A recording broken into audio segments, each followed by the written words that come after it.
8 साल 1,50,000 किलोमीटर पहाड़ों में, सिटी में, बारिश में, ऑफ रोड और ऐसी काउंटलेस जर्नी के बाद क्या ये बलेनो अभी भी चलने लायक है?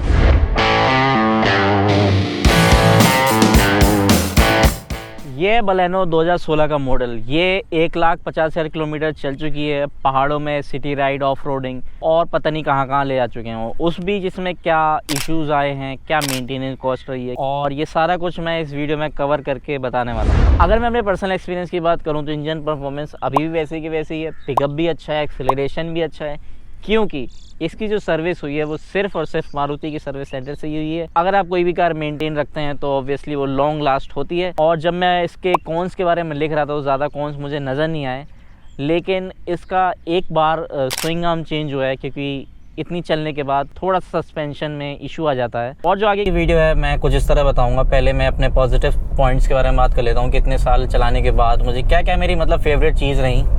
ऑब्वियसली 8-9 साल चला लिया, 2016 से अब तक 9 साल तो हो ही गए हैं। तो उसमें मुझे क्या क्या अच्छी चीज़ लगी है और मैं ये भी बताऊंगा कि मुझे क्या क्या प्रॉब्लम्स आई हैं। तो पहले हम पॉजिटिव्स पे बात कर लेते हैं। सबसे पहला पॉजिटिव तो ऑब्वियसली मुझे जो लगता है वो है परफॉर्मेंस।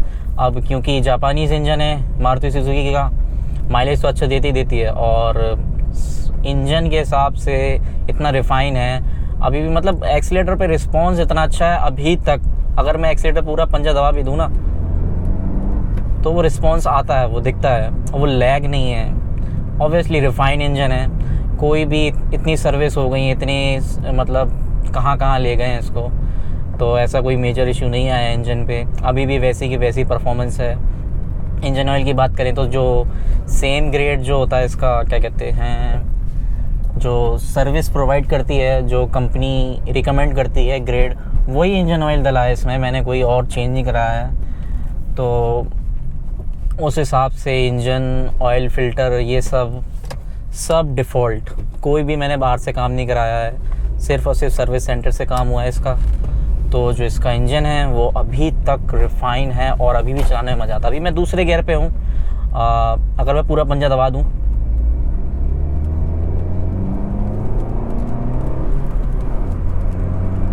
तो जो आपको आवाज़ सुनाई दे रही है वो मज़ा आता है सुनने में, स्मूथ है। तो परफॉर्मेंस तो ऑब्वियसली टॉप नॉच, ये मेरा एक पहला पॉइंट तो है ही पॉजिटिव में, अगर मैं बात करूं इतने साल चलाने के बाद। अब दूसरी बात करते हैं। दूसरी जो चीज़ है मुझे लगता है माइलेज।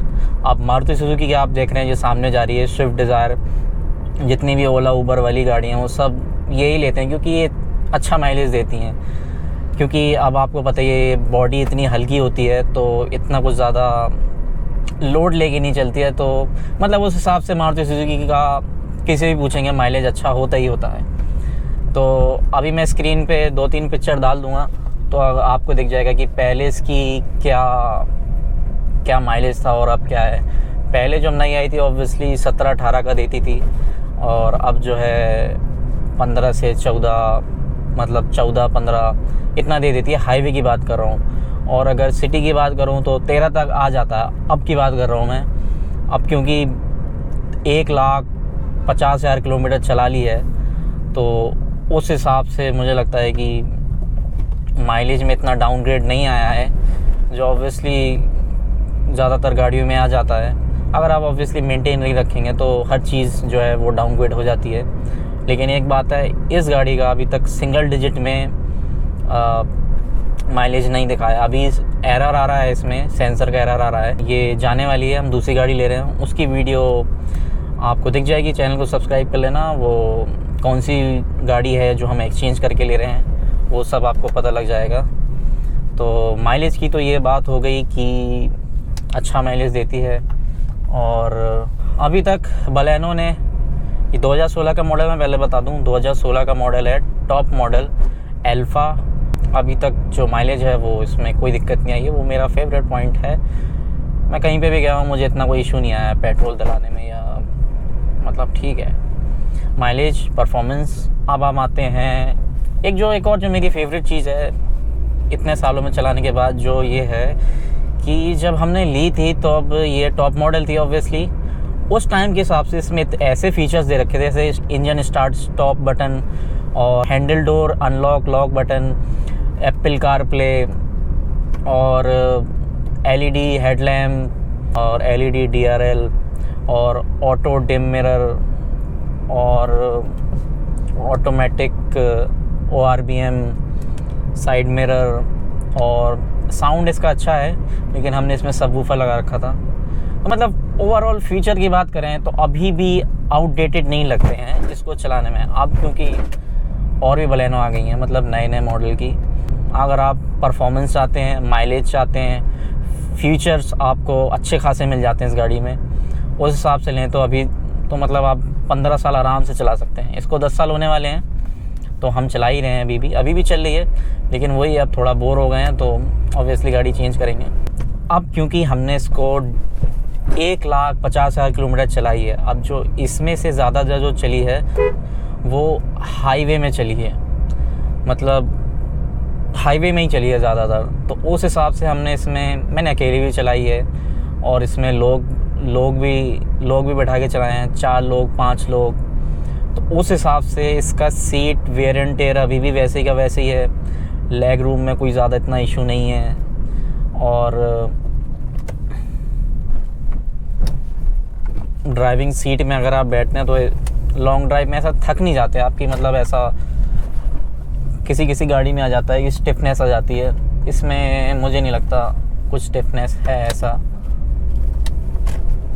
राइड क्वालिटी मुझे तो बढ़िया लगी इसकी। अभी तक पहाड़ों में ले गए हैं, कहाँ नहीं ले गए इसको, तो 5 बंदे भी बैठाए हैं। हाँ, अगर आप 5 बंदे बैठाते हैं तो ऑब्वियसली थोड़ा बहुत तो इशू आएगा ही, कंफर्टेबल नहीं होगी, लेकिन इतना भी कोई इशू नहीं आएगा जितना कि लोग ज़्यादातर बोलते हैं। अब मैंने 9 साल तो चला लिया, तो इतना कोई इशू नहीं आया है मुझे। मतलब ऐसा हो कि अरे अब क्या करेंगे, गाड़ी बदलो। 9 साल चला लिया, अभी भी इसको चला सकते हैं।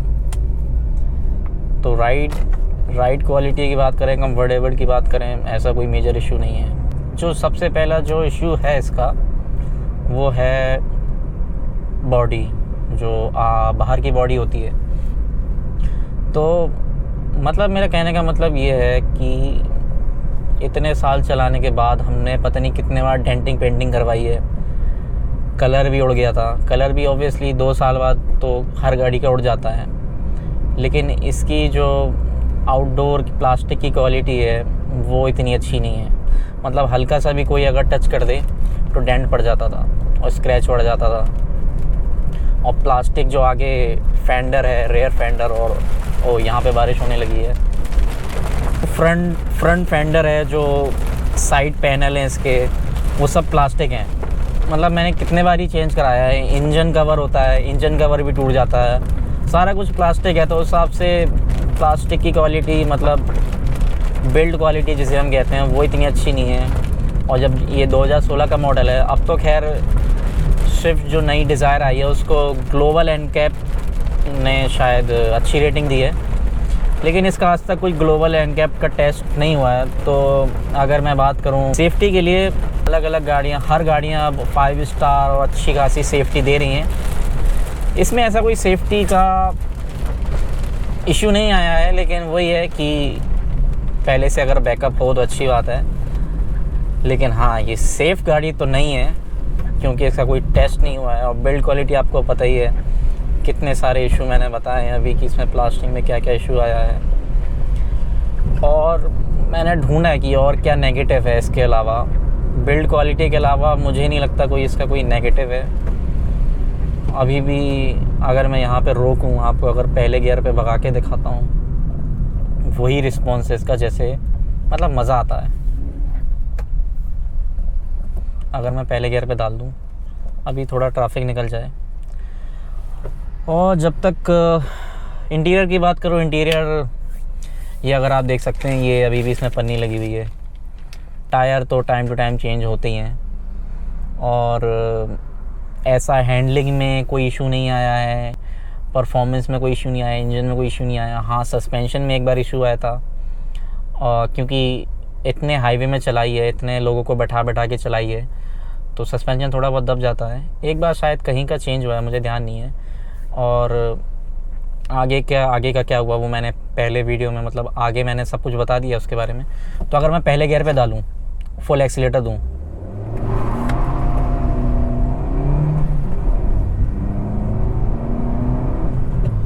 तो मतलब ये जो स्पिन करा है, मतलब वो मैनुअल है, वो बात है, लेकिन जो पावर डिलीवरी है ना वो अभी भी वैसे की वैसे ही है। तो इसलिए इसको ना चलाने में अभी भी मज़ा आता है। अब ऑब्वियसली ऑटोमेटिक चलाएंगे तो वो अलग बात है। अब यहाँ पे कोई ट्रैफिक नहीं है इसलिए मैंने ये ट्राई किया और मैं यहाँ स्पेशली आया क्योंकि यहाँ पे ट्रैफिक नहीं है। तो ये था इस गाड़ी का ओवरव्यू। तो अब तक की क्या प्रॉब्लम रही, क्या क्या इशू रहे, वो मैंने सब कुछ बता दिया है। आई होप कि मैंने सारा कुछ कवर कर दिया हो।